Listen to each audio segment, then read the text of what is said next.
Hello everyone, my name is Beatriz González Caballero, and through this presentation I'm going to give an overview of my 3-month research stay at Georgia Tech in Atlanta, which was founded by European Union CoMetaS project under a Marie Curie Research and Innovation Staff Change with grant agreement number shown on the screen. The Secondment was originally intended as a 6-month stay at Oxmed in the United Kingdom, but finally was divided into 2 periods of 3 months each, which were completed by Maria Garcia and me at the Georgia Institute of Technology in Atlanta, United States. This change in plans was required by the fact that the work originally designated for Oxmed had already been finished by other researchers in prior phases of the project. So finally the secondment was carried out at the George Woodruff School of Mechanical Engineering under the supervision of Professor Surya Karidindi within the Material Informatics for Engineering Design research group, which research interest is focused on the design and the optimization of material internal structures and compositions to achieve optimal performance in various applications. Firstly, I would like to offer a summary of my educational and professional journey as a materials engineer. I graduated from Universidad de Extremadura in 2012 in Badajoz. Subsequently, I embarked on an international career by joining the Materials Characterization Section department at AkzoNobel in the UK as part of an internship grant of Leonardo da Vinci program. Later on, upon returning to Spain, I had the opportunity of starting an internship at INTA, the National Institute of Aerospace Technology, where my focus was on metallic material characterization by optical and electronic microscopy techniques.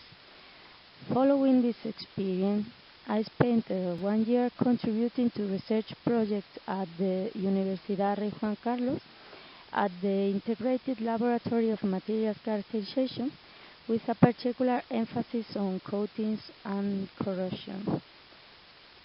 Then I pursued a master's degree in manufacturing engineering and quality assurance at Universidad de Cádiz. And shortly after, I returned to INTA, where I currently work as a research engineer within the Materials and Structure department. This is a table of contents of my presentation.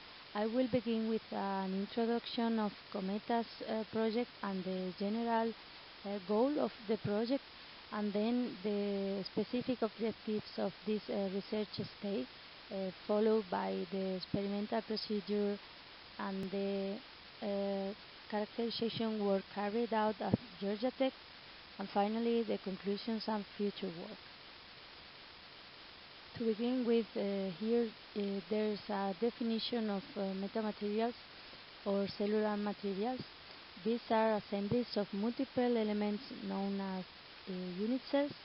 These unit cells consist of struts and nodes, typically are arranged in repeating patterns, and then results in the formation of complex 3D structures, as shown in this picture, which are the lattice structures. It is important to highlight that a variety of structural properties can be achieved due to variation in unit cell designs. So these metamaterials hold a vast potential in engineering applications. CoMetaS brings together high technology companies at the forefront of their respective fields, like aerospace, automotive, and so on, collaborating closely with leading academic research groups from 5 different countries.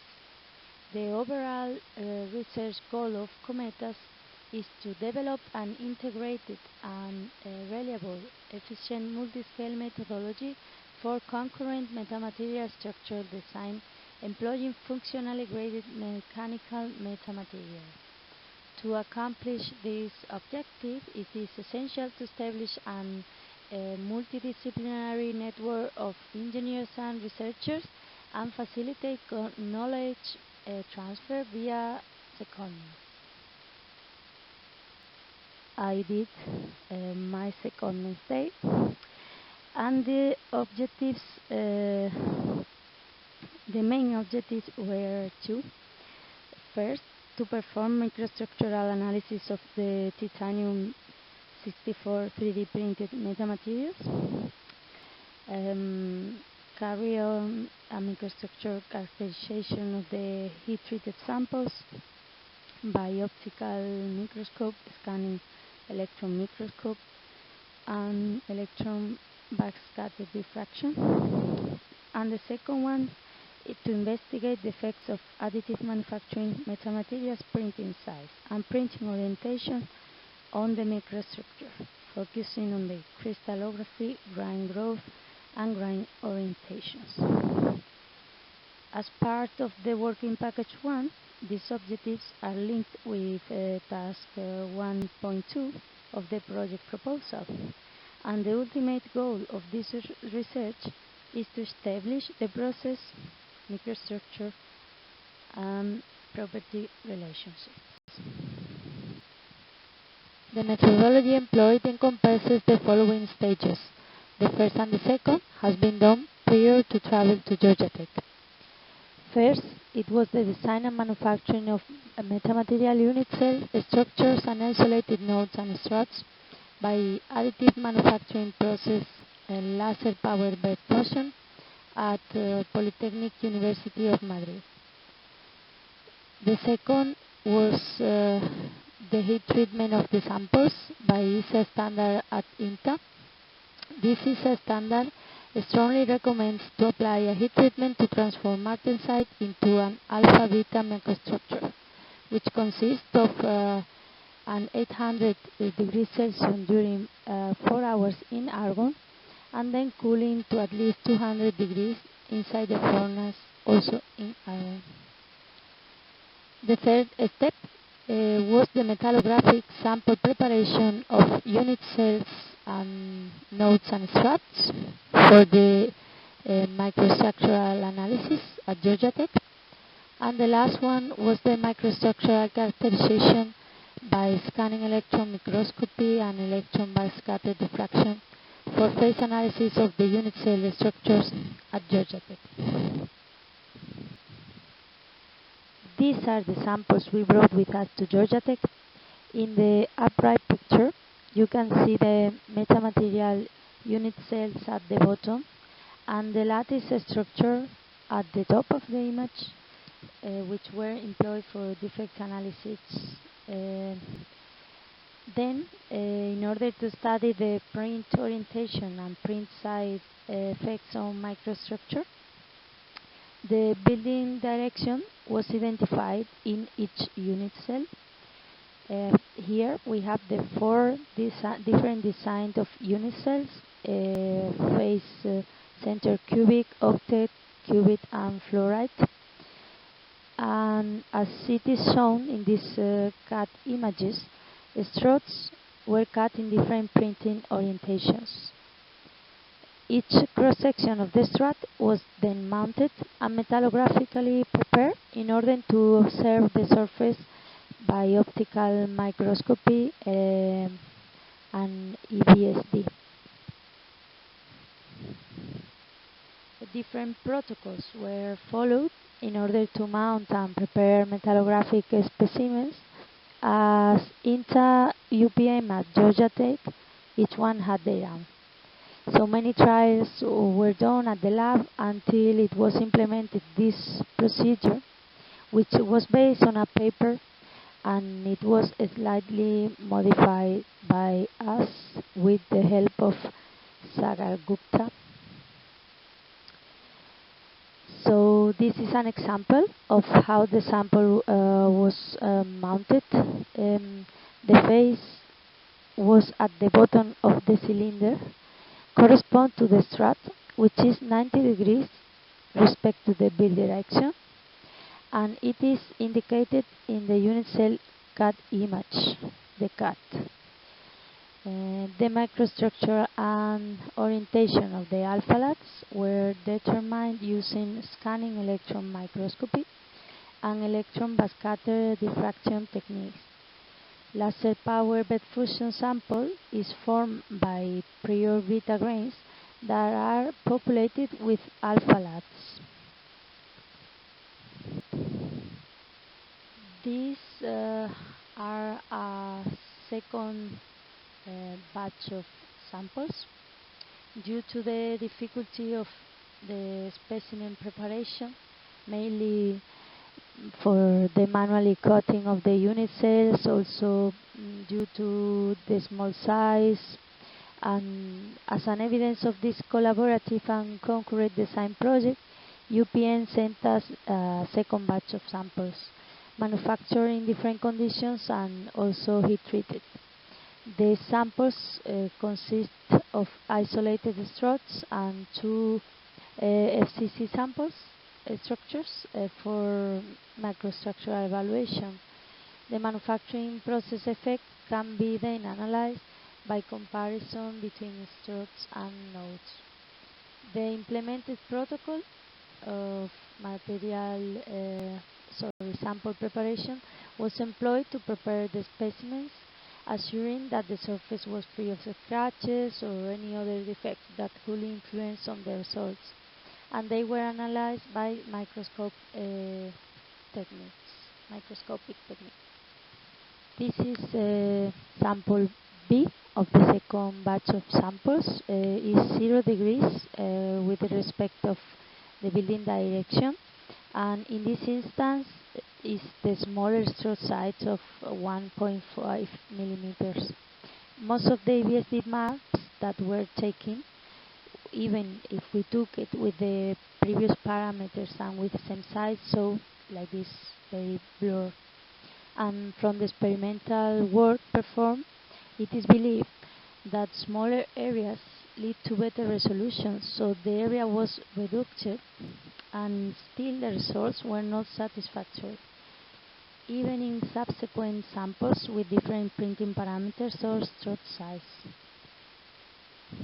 like here, which the strut size is 6 millimeters. The resolution is not very good. In this case, we can see the alpha labs and the resolution is better. So the analysis of a smaller strut size posed a greater challenge, possibly attributed to a finer microstructure. At the FCC node, while the quality of the images was satisfactory, the area resolved was insufficient to encompass a broad range of grains. To address this issue, we propose taking continuous map with a size of 40 by 100 microns each approximately, as this resolution is suitable for this size. And to sum up, those are the conclusions of this secondment. Two groups of metamaterial samples with different unit cell designs have been additively manufactured and analyzed. The process parameters in collaboration with Polytechnic University of Madrid were modified in order to study the influence on the microstructure. Metallographic sample preparation procedure for additive manufacture metamaterial unit cells was successfully implemented for this titanium alloy, and a specific protocol for material preparation was set as surface quality highly affects the resolution of the EBSD images. Then examination of grain growth and grain orientation and the effect of printing orientation was carried out by SEM and EBSD, both in struts and nodes, changing diameter and printing conditions. Heat-treated samples showed alpha labs evolution from prior beta grain structure. And finally, EBSD phase distribution map confirms that 3D printed additive manufactured titanium alloy unit cells are composed primarily of the alpha phase, finer, a smaller size of the unit cell. However, the resolution was not enough in big areas to encompass a large number of grains. So further work is needed to fully characterize these unit cells and relate with the process parameters.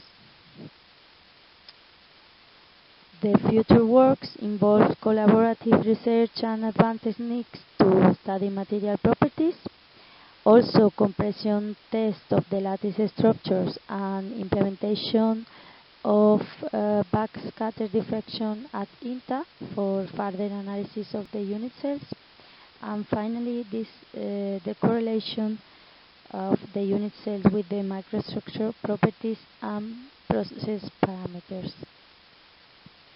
I sincerely appreciate the time and effort spent by Professor Khalidindi and all MINET group members during this period, especially to the PhD candidates Sagar Gupta and Ras Jumata, which were always available and helping a lot.